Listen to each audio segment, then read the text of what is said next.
And back to football again. There was a great Clicks.com article a couple of weeks ago about college football teams using Groupon to fill up their stadiums. The University of Colorado's football team ran a very successful Groupon promotion in which they sold over 1,700 tickets in less than 24 hours, which helped with their ultimate goal of just getting more people at the games. Now, as I mentioned last time in the last Straight Talk webinar, you do have to be careful with Groupon. College teams with endless seats can run a Groupon promotion without fear of losing too much money, because those empty seats are going to be there if the tickets get sold or not. So heavily discounted seats with Groupon's cut taken out even after that is still better than no revenue at all. Plus, for a football team, you get the added benefit then of having a full stadium of fans rooting for you. You have to decide for your business if Groupon and the lack of revenue it tends to generate really fits with your business model. And that's certainly something that Pivot could help you evaluate. But also remember that Groupon isn't the only option out there in terms of innovative deals. You heard me just a few minutes talk about the new Facebook deals program that they have.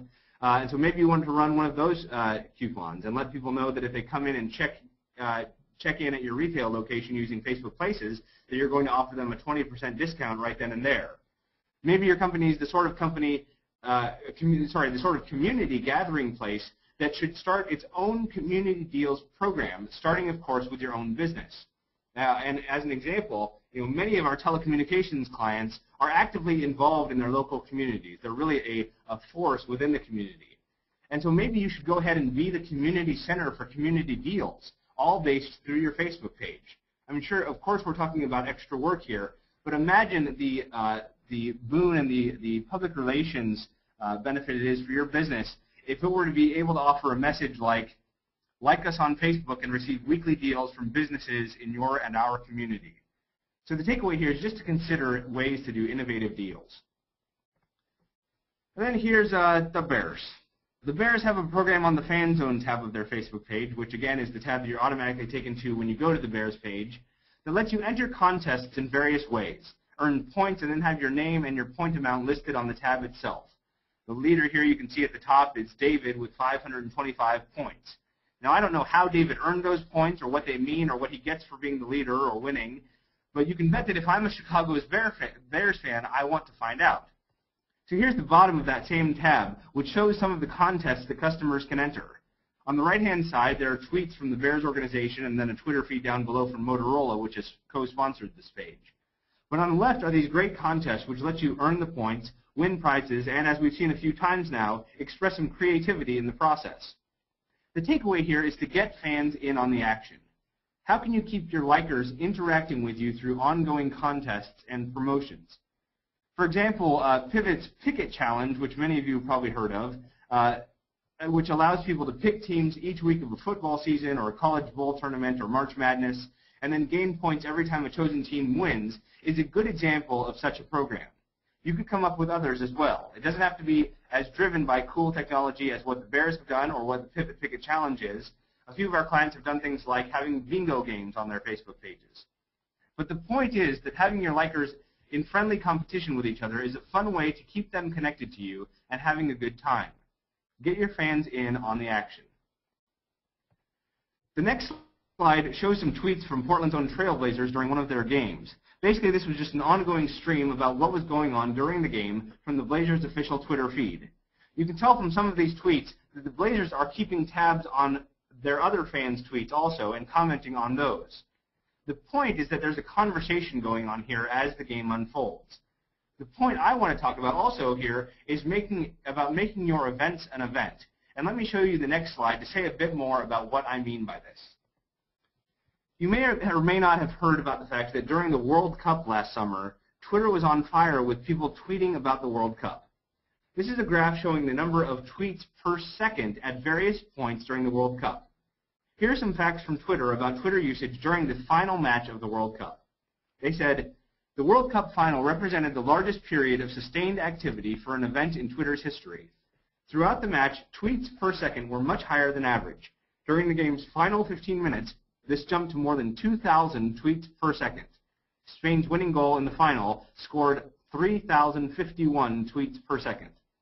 During the final, people from 172 countries tweeted in 27 different languages. At the moment of the winning goal, people from 81 countries tweeted in 23 different languages. The point here is that there was a global conversation happening around the World Cup. And to put it in perspective, 2,000 tweets per second, which was the average for the final 15 minutes of the World Cup final, means 120,000 tweets every minute. So close to 2 million tweets over the course of those 15 minutes. Now, your company isn't likely to attract the international attention that the World Cup does, I'm sorry to say. But that doesn't mean that you can't make your event an event. Maybe you want to host a Tweet Up, which is a social event where everyone has their smartphone out and tweets as they talk. Or maybe the next time your local high school football team plays, for instance, you want to sponsor a tweeting session during the game. Maybe at your next product launch, you want to have a special section for people live blogging at the event. Social media helps foster conversations. And this can be harnessed during events where people are online and linked in, no pun intended, during the event. Think about how you can make your next event a social media event by inviting people to interact online as it unfolds.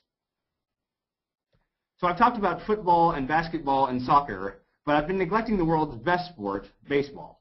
So my final example is something that the World Series winning San Francisco Giants had on their Facebook page, a feature that was actually built by Major League Baseball. This feature combined two great technologies, social media and Gigapan pictures, that let you take high-level pictures that can then be zoomed in with amazing detail. They called it the postseason 2010 Tag-O-Ramic. So here's what the original photo of Game 4 of the Rangers-Giants World Series looked like. And if you look closely, you can, in the little blue boxes, you can see in these blue boxes the number of people who have been tagged in this photo. So on the left-hand side there, you see 289 people, 414, 483, and so on. There are hundreds tagged in each section. A small percentage of the whole crowd overall is tagged, maybe about 5%. But really, how much fun is this? And then watch what happens as you zoom in. Here is a closer zoom on one particular section, and you can see that there are 8 people tagged over there on the left, 5 in the middle, and another 5 on the right. And then, as we go even closer in, you get an incredibly detailed pictures of fans at the game. Those 2 guys in the front row on the right-hand side have these little blue marks by them you can see here. And what that means is that they have been tagged by either themselves or by friends in this picture. What a fun way to let fans share their experiences of the game and see which of their friends were there by combining powerful photo technology with Facebook. Again, this isn't something your business will replicate exactly unless you're regularly throwing events with 40,000 people present. But what great technologies can you bring together to make a great experience for your fans? What if you encouraged people to find the Google Earth or Google Street View pictures of their house or their favorite local eateries and then post them to your Facebook page or a Flickr album? You'd end up with a unique community map with pictures of various places in your town. Or what if you created a social media mixer by inviting people to come to your business and check in using Foursquare or Facebook Places? Then you could send random pairs of people half of a discount code each or half of a web address each so that they'd have to find their match to get their discount. Now obviously you'd have to advertise that as a fun mixer with a great product discount involved. But you might just find that people are up for the game. The point is to think about how you can combine various technologies to make a fun user experience that is, at a minimum, engaging and relationship building for your social media connections and customers, but also, at the most, hopefully drive some sales in some way. Bring together great technologies. So there they are, your takeaways from social media in the sports world, all listed in one place. Offer a chance to win, make a personal connection, reward loyalty, provide great customer service, consider an innovative deal, get fans in on the action, make your events an event, and bring together great technologies. I know this list seems kind of daunting, and you may even think to yourself, how would I ever even begin to do things like this? Well, the idea is to take them one at a time, starting with whatever catches your interest, and just give it a whirl. And of course, if you need help or advice in getting these types of ideas off the ground, that's what we're here for.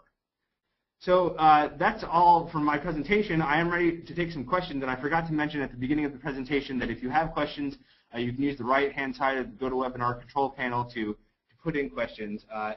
It does look like there are some questions that have come in, and so let me address those also. The question here is: Has Rockmelt, the new browser, partnered with any of the major search engines? And what's their default search? They are actually, the answer there is no. They are actually their own search engine. So they are not partnering with a Google or a Bing or something like that. They are actually just their own thing and are sort of recreating a search engine from the ground up. Here's a question: if we run a campaign like the Oregon Ducks asking people to make a video, how would you recommend they submit their video? Right through Facebook or by email? And do you have to worry about monitoring the submissions? That's a great question. I would say that you have your choice, a few choices about how you want people to submit videos. I have seen it done on YouTube where you upload a video as normal via YouTube, and then you send it to the person who's in charge of the promotion and let them know that it's there so that they can then claim it for repost it on their own site. You could certainly have them upload it right through Facebook. I think in any case, of course, you're going to want to be monitoring the submissions that come through. You want to make sure that there's not inappropriate content. You want to take a look at them. That's usually, I mean, video responses probably aren't going to be coming in so fast that you can't check them one at a time. So I wouldn't worry about monitoring them before they actually get posted. But once somebody has posted a video response or any kind of creative response to something you're asking for, do take a look at it and make sure that it's something that's appropriate. There's a question here about the World Series photo. It says, didn't some Rangers fans get upset that their picture was on the internet, especially because their team lost, in fact? I actually don't know the answer to that. My hunch would be, first of all, I mean, I suppose that is something they could issue a complaint with Major League Baseball. When you walk into a stadium, I don't know if there's something within a ticket holder policy that says that you have granted Major League Baseball the right to use your picture at the game. I mean, certainly when games are televised, I've never heard of a fan complaining because they're because they were shown on TV. And so it could just be that some of the Rangers fans were unhappy that they were on the internet. The issue with tagging people specifically, I'm assuming, though I will admit I didn't check it out fully, I'm assuming that like any tag through Facebook, once somebody has tagged you in that big tagoramic photo, you can untag yourself. I mean, that's the way that Facebook technology has always worked, and it would shock me if it didn't work the same way. So if one of your friends had tagged you that you were there at the game, and you didn't want that to be shown, I feel certain you could remove that tag. And then one final question, how can I sign up for the Pickett Challenge? If you are interested in learning more about that, do by all means give us a call or send us an email, and we'd be happy to talk with you more about that. Also, last time, as I moved toward the end here, I did tell you, I think, a little bit about the Pivot Post service. One special offer that I want to make to everybody on the webinar today, and we've got a good crowd today, one thing that I want to offer to everybody is that if you're interested in trying this service out for a month, just send me an email. My email will be on the next screen. Basically, there's no obligation. You don't have to give us any credit card information or sign any contract to get going. It's just a month of this Pivot Post service, which essentially gives you 3 posts each day that you can then copy onto your social media page that is appropriate for a general audience. So if you're interested in a month free of Pivot Posts, do just send me an email and let me know. And that's it for today. Thanks for joining us. As always, the webinar slides will be available on our Facebook page, and the video will be there in just a little while later, and the address for our Facebook page is on this slide. You can register for our next Straight Talk social webinar there. The next Straight Talk webinar will be Friday, December 3rd, and our focus is going to be holiday social media promotions that you still have time for. Most of you have probably given thought to your holiday promotions already or have something in place already. But we'll talk about a handful of promotions that you could still do before Christmas, before New Year, without too much extra work. You can also see the date of the next Straight Talk on Telco Marketing webinar, which is Tuesday, November 30th, for our telecommunications clients, also at 11 Pacific time. That's normally on the final Wednesday of the month, but that would put it the day before Thanksgiving next week, so we've moved it to the final Tuesday. So join us that final week after Thanksgiving for that one on November 30th. Finally, my email is there, as I said, and Dave's email is also there if you have any questions for us. Otherwise, that's it for today. Thank you so much for joining us. Have a wonderful Thanksgiving holiday this next week, and remember to keep your media social and your talk straight.